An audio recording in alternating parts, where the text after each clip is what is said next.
Hi everyone, Linda Reed-Enever. In this Tools for My Toolbox session, we're diving into one of my favorite tools, and that is a tool called Mailerlite. We're going to dive in and see how you can use it to create email campaigns, how you can set up automations and do a number of things. Now, this is one of a two-part series of videos, okay? We're going to do the introduction to Mailerlite today, and then next week you're going to get a walkthrough of how we set up a newsletter with Mailerlite. This is a full ins and outs. Now, if you want more detail on how we use Mailerlite and the workflows, then they're in the AI Async and Automation Hub to help you go through that process. But right now, let's dive into Mailerlite and let's show you what it can do for you and your business so that you can be tapping into the power of Mailerlite and sending email campaigns and building one of the two things that we own on the internet, our website and our email list.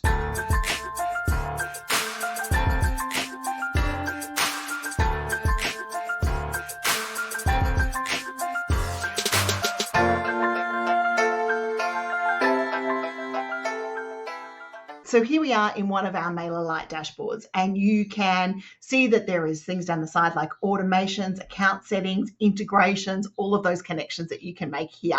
You get a little bit of a subscriber report that lets you know how things are going and some stats along the way. So this is one of our accounts. It's not all of our accounts, but it gives you a bit of an idea from here.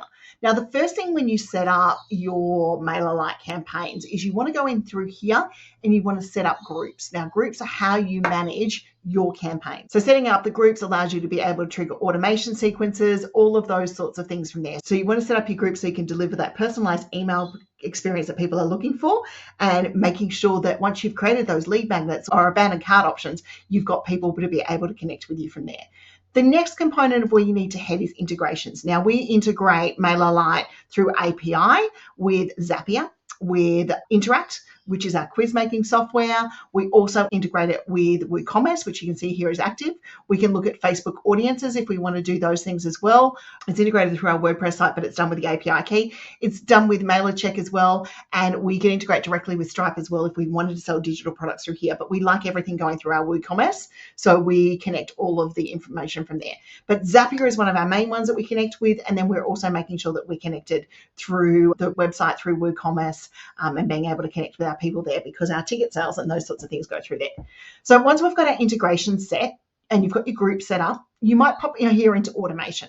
So one of the automations that we have set up is we've got different nurture sequences for when people opt into a newsletter. We've also got another automation for when they opt into a lead magnet to be added to our newsletters. We've got an abandoned cart sequence, which is a series of emails that go out for abandoned carts to remind people that they've left something in their cart, both for Reed-Enever Group and Reed-Enever Group Creates in particular. They're really big ones. We've got another automation campaign to remind people about contributing to business.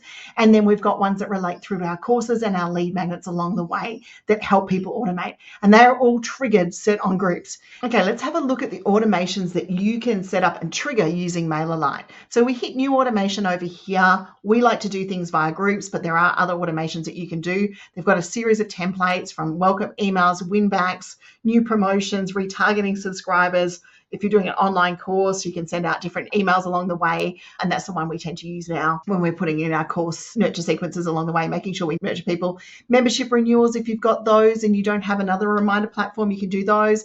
Abandoned carts, which are very simple along the way. But I'm just going to start from scratch today just to show you what options that you have when you're creating a automation. So we'll just hit the test button over here. And quite often I'm still a little bit old school. I like to start from scratch. So from the e-commerce point of view, we've got a number of automations. You just choose the shop that you want to have a look at over here.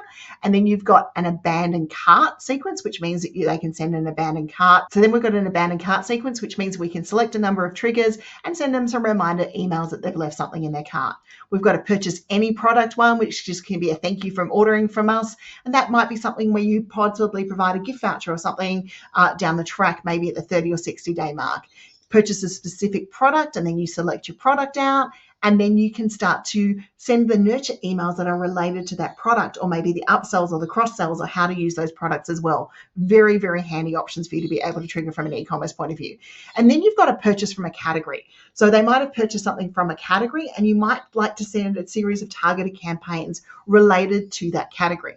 Your email automation then is the other options from here of when they join a group, or when they complete a form, or they click a link, or there's an updated field, or the anniversary of a date, or an exact match of a date. And then you start to do things from there. So we just go from when a subscriber joins a group right now. We'll select a group in here. We'll go to the 2023 marketing calendar because it's currently not active. We choose whether we allow the subscriber to repeat the workflow or not, and we hit the save button. Okay, from here, you start to work out whether you want to put a delay in, a condition, some A/B testing, some action, whether you want to add them to another newsletter list, or you just want to go and collect that email. From the email option over here, we definitely want to be naming what the email is. So we email one, and whatever the title of that email is, we would set our personalization. So we make sure we've got their name, and then we go title.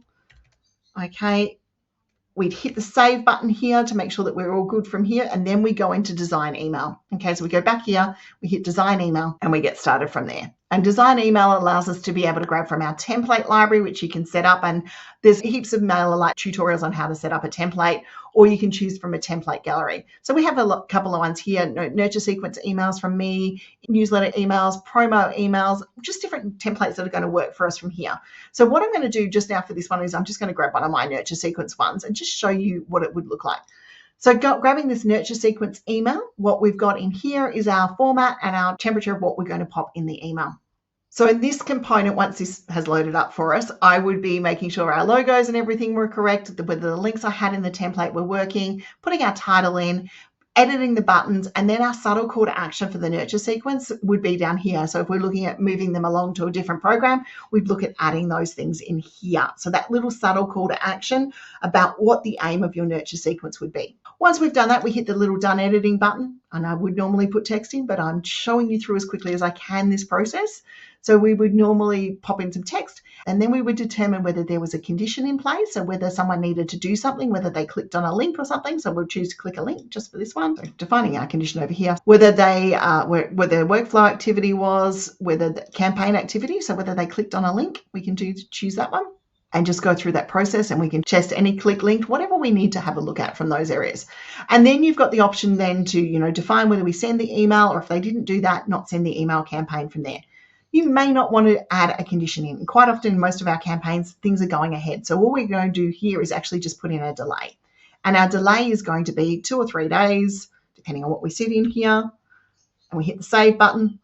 And then we don't need to worry about define action, so we can just delete that out. It's very handy and easy to do. And then we would do our new email campaign. And we just continue on and on throughout that process. And once we've finished, we're then able to trigger that email campaign and have it going, just like we have the other campaigns going.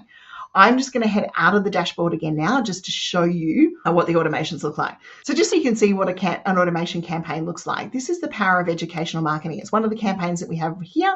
And if I hit the edit button, you'll be able to see what it looks like. When the subscriber joins the group, it's an opt-in. They get added to my newsletter.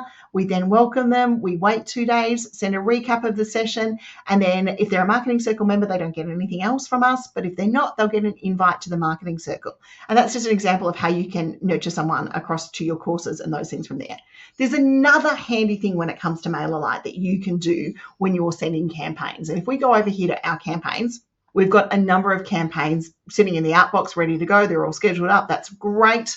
And they're all ready to go. But we have an RSS campaign in here. Okay, so you can create campaigns that are actually sent on an RSS trigger. So we're here in the RSS campaign that we have set up for the Learn magazine. What I'm going to do is I'm going to go through the edit option so you can see how it's set up. So what we've got in here is we've got the campaign and what the update is going to be, what language it's in, and the campaign will be sent every month using the feed from business. So you can hit edit settings here if you want to. You can set the date. You can make sure when new posts are popped in. You can only send when new posts are popped in. And, I'm going to add in here, because we haven't added this for a while, is making sure that we get sent a notification when this campaign goes, because there was something that's happened in our template here that we need to review today. And we want to make sure that we are compliant with the unsubscribe laws. So if we hit edit content over here, the campaign is set up with its header and its template along the way.